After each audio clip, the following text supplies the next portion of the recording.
বন্ধুরা, নেপালে আজকে আমাদের দ্বিতীয় দিন। আমরা এখন আছি নগরকোটের ভিউ পয়েন্টে। কিছুক্ষণ পরেই আমরা কাঠমান্ডু শহরের উদ্দেশ্যে রওনা দিব। আমরা সূর্যোদয় দেখার জন্য অপেক্ষা করছি। বন্ধুরা, নগরকোটে আমরা যে হোটেলটিতে উঠেছি সেই হোটেলটি হলো পাহাড়ের সর্বোচ্চ চূড়ায় এবং আমাদের হোটেলটি হলো 9 তলা। আমরা একদম টপ ফ্লোরে রুম নিয়েছি 9 তলাতে, কারণ এখান থেকে নাকি খুব সুন্দরভাবে সূর্যোদয় এবং সূর্যাস্ত দেখা যায়। এখন ভোর 5টার একটু বেশি। আমরা সূর্যোদয় দেখার জন্য বারান্দা অপেক্ষা করছি। কিছুক্ষণের মধ্যে সূর্য উঠবে, আমরা উপভোগ করব ইনশাআল্লাহ। আমাদের সঙ্গেই থাকুন।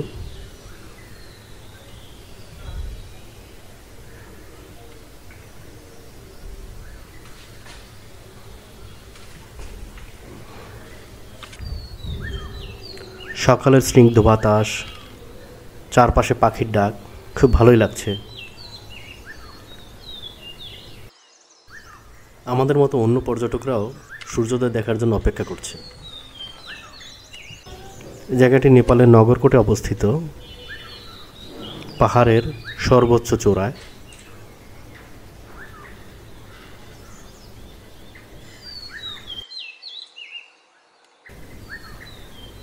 বন্ধুরা,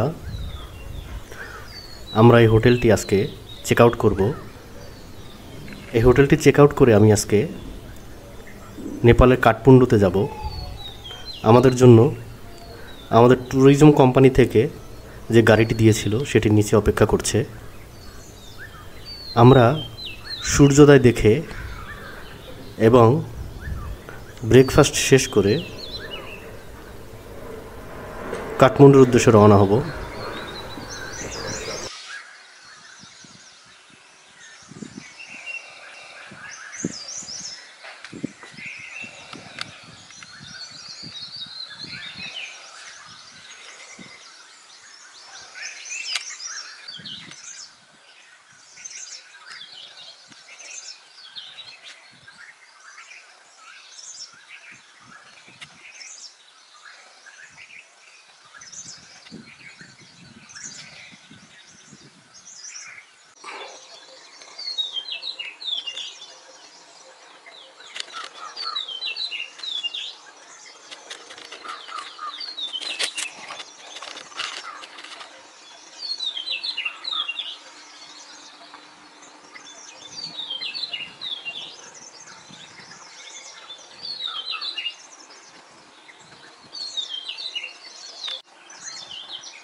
বন্ধুরা, অবশেষে আমাদের কাঙ্ক্ষিত সূর্যের দেখা পেলাম, কিন্তু মেঘের কারণে পুরোপুরি দেখা যাচ্ছে না। যাক, যতটুকু দেখতে পেরেছি আমরা তাতেই সন্তুষ্ট। এখন আমরা কাঠমান্ডু শহরের উদ্দেশ্যে রওনা হব।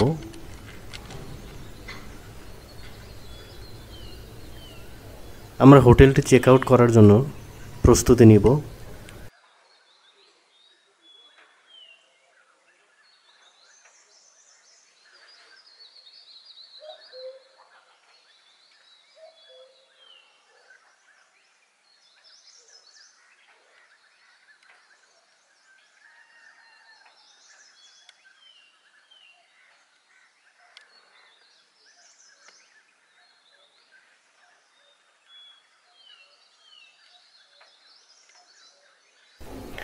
আমরা এখন রুমটি চেক আউট করছি। তবে রুমটি চেক আউট করার আগে আমরা এই হোটেলটি সম্পর্কে এবং আমরা যে রুমটিতে ছিলাম সেই রুমটি সম্পর্কে আপনাদেরকে কিছু ধারণা দিচ্ছি। বন্ধুরা, আমরা যে হোটেলটিতে উঠেছিলাম এই হোটেলটি পাহাড়ের সর্বোচ্চ চূড়ায় এবং হোটেলটি 9 তলা। আমরা একদম টপ ফ্লোরে অর্থাৎ 9 তলাতেই রুম নিয়েছিলাম। এখান থেকে নাকি খুব সুন্দরভাবে সূর্যোদয় দেখা যায়। আমরা সূর্যোদয় দেখার জন্য টপ ফ্লোরটাই বেছে নিয়েছি। এটি আমাদের রুম। তবে রুম হিসাবে ভাড়াটা আমাদের কাছে একটু বেশি মনে হয়েছে। এই রুমটির ভাড়া হচ্ছে $60, অর্থাৎ বাংলাদেশি টাকায় প্রায় 7 থেকে 7,500 টাকা। আপনারা নেপালে আসলে অবশ্যই চেষ্টা করবেন এসে রুম ভাড়া করার।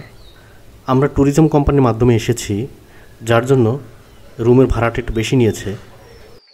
এই হোটেলের রুম ভাড়া আমরা অনলাইনে দেখেছিলাম $10 থেকে $20 মধ্যে দেয়া আছে। সেটি হিসাব করে আমরা এসেছিলাম। আমি চেক আউট করার সময় হোটেলের ম্যানেজারকে জিজ্ঞেস করেছিলাম যে আমরা যে রুমটাতে আছি এই রুমের ভাড়া। উনি আমাকে বললেন $60।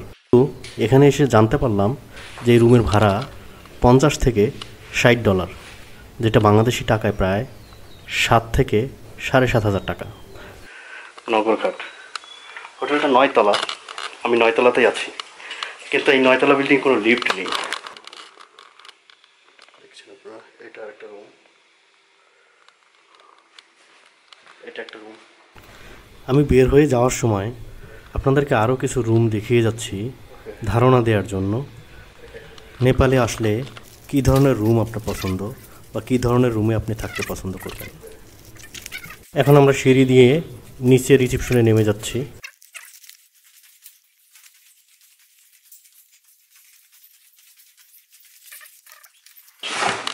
Hello, I will check out. নিচে, ওকে।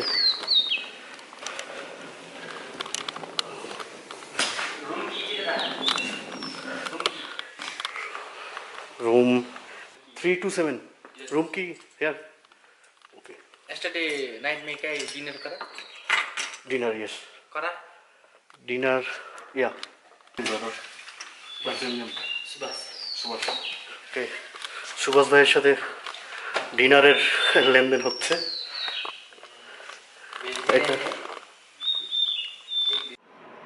আমি রেস্টুরেন্ট এবং রিসেপশনের পর্ব শেষ করে, অর্থাৎ রুমটি চেক আউট করে নগরকোটে যাওয়ার উদ্দেশ্যে আমাদের জন্য অপেক্ষাকৃত গাড়িতে রওনা দিচ্ছি। আসসালামু আলাইকুম। আমি নগরকোট থেকে কাঠমান্ডুর উদ্দেশ্যে রওনা হচ্ছি। বন্ধুরা, আজকে এখানে বাতাসের প্রচণ্ড গতি, বাতাসের খুব শব্দ হচ্ছে, আপনারা শুনতে পাচ্ছেন। আমরা নগরকোট থেকে কাঠমান্ডুর উদ্দেশ্যে রওনা হয়েছি। যাওয়ার পথে রাস্তার আশেপাশে কিছু দৃশ্য ক্যামেরায় ধারণ করব, আশা করি ভালো লাগবে।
বন্ধুরা, আপনারা বাতাসের শব্দ শুনতে পাচ্ছেন।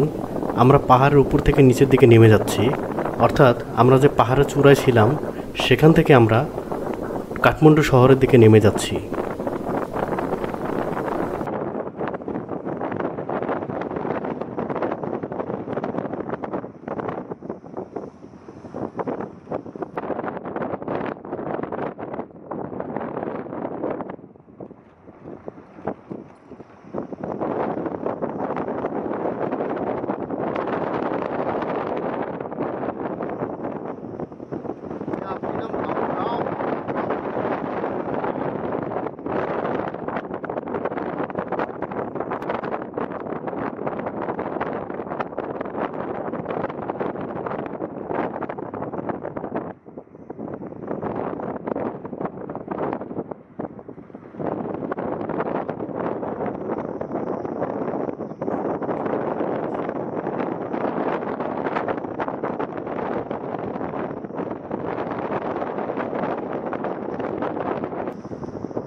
যাচ্ছি ঝুলন্ত সেতু দেখতে। বন্ধুরা, গাড়িটি চলতে চলতে হঠাৎ করে ব্রেক করে ড্রাইভার ভাই আমাকে বললেন, এই রাস্তা দিয়ে কিছু দূর হেঁটে গেলেই ঝুলন্ত ব্রিজ বা মেটাল ব্রিজ দেখা যাবে। আমরা সেই মোতাবেক নেমে হাঁটা শুরু করলাম।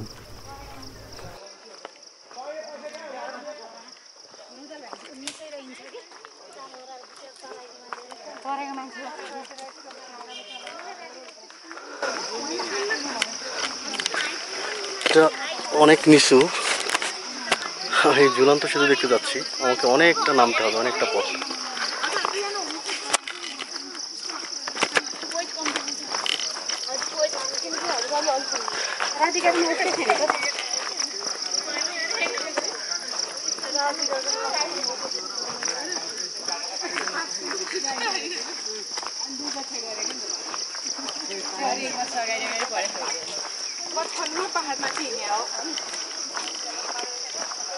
Itu yang itu sama aja yang lapar ya, kita keluar.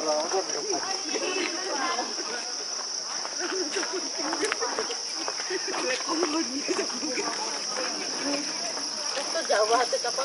Itu sama itu ini.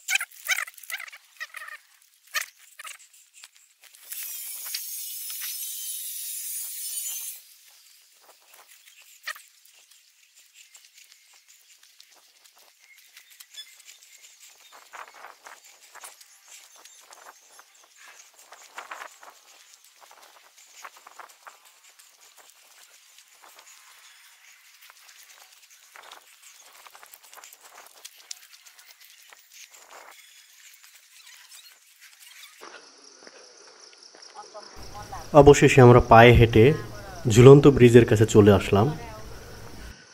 এই ব্রিজটি এক পাহাড় থেকে আরেক পাহাড়ের যোগাযোগের মাধ্যম।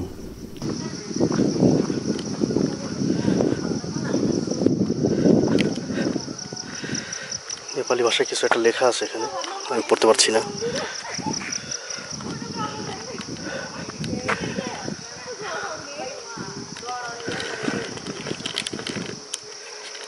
চলুন এবার আমরা সেতুতে উঠি। সেতুতে উঠছি।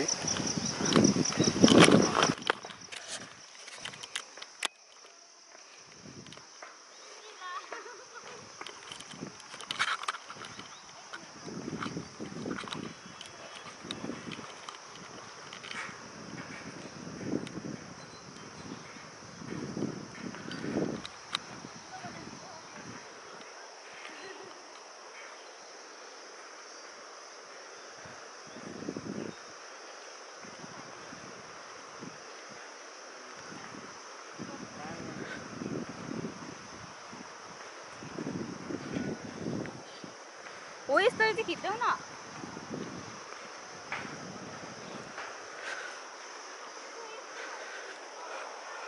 আমি এপার থেকে ওপারে যাচ্ছি।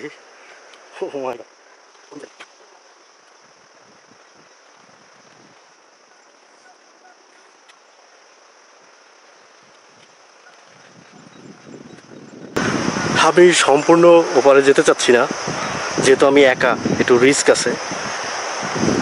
আমার ড্রাইভার ওখানে আছে, গাড়ি ওখানে আছে, গাড়িতে আমার ব্যাগ আছে, সব কিছুই আছে। মাই গড, দুলছে।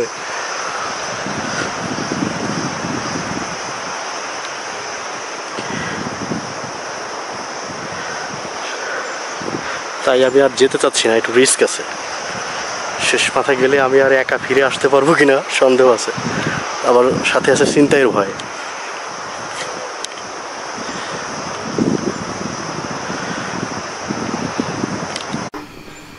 আমি ব্রিজের অর্ধেকটা যেয়ে আবার ফেরত চলে যাচ্ছি।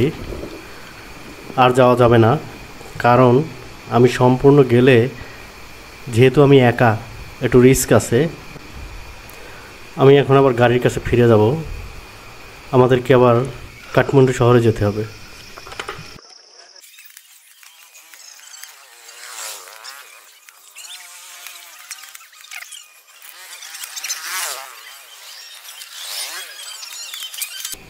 বন্ধুরা, সম্পূর্ণ ভিডিওটি দেখাতে গেলে ভিডিওটি অনেক লেন্দি হবে, তাই আমি আপনাদেরকে মাঝখানে টেনে টেনে দেখাচ্ছি।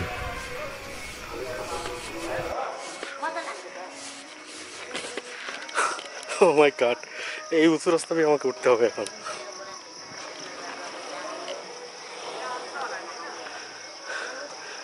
এই যে ঢালে শহর দেখতে পাচ্ছেন, এখান দিয়ে দেখা যাচ্ছে শহর।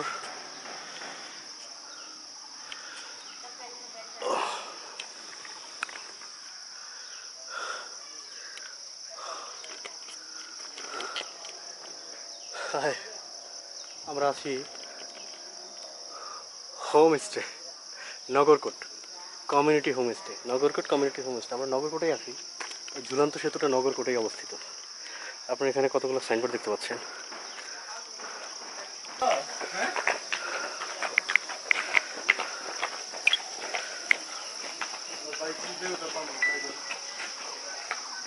এই যে দূরে আপনারা দেখতে পাচ্ছেন নিচে, এটা পাহাড় থেকে অনেক নিচে, 100 মিটার না, সরি 100 মিটার হচ্ছে নগরকোট কমিউনিটি হোমস্টে। এটা হলো ওই সামনে যেটা দেখা যাচ্ছে ওই বাড়িটা, 100 মিটার দূরে এখান থেকে। ওকে, আমি ওই পাহাড়ের উপরে ছিলাম।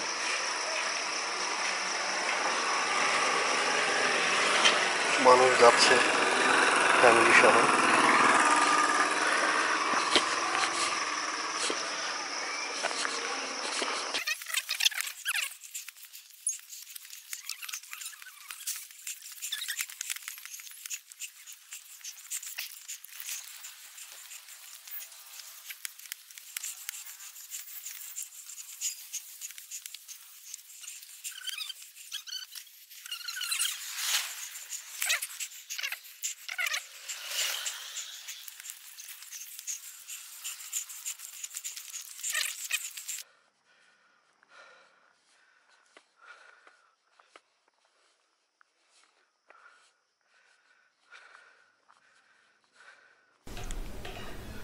গাড়ি থেকে আমাকে যেখানে নামিয়েছিল আমি সেখানে আবার ফেরত এসেছি।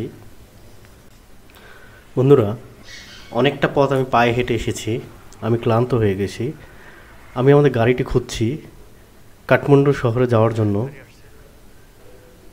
বন্ধুরা, নেপালে আমাদের দ্বিতীয় দিনের ভিডিওটি অনেক লেন্দি হবে, তাই আমি 2টি পর্বে ভাগ করেছি, প্রথম এবং দ্বিতীয় পর্ব। প্রথম পর্বের ভিডিওটি এখানে শেষ হলো, দ্বিতীয় পর্বের ভিডিওটি দেখার আমন্ত্রণ রইল।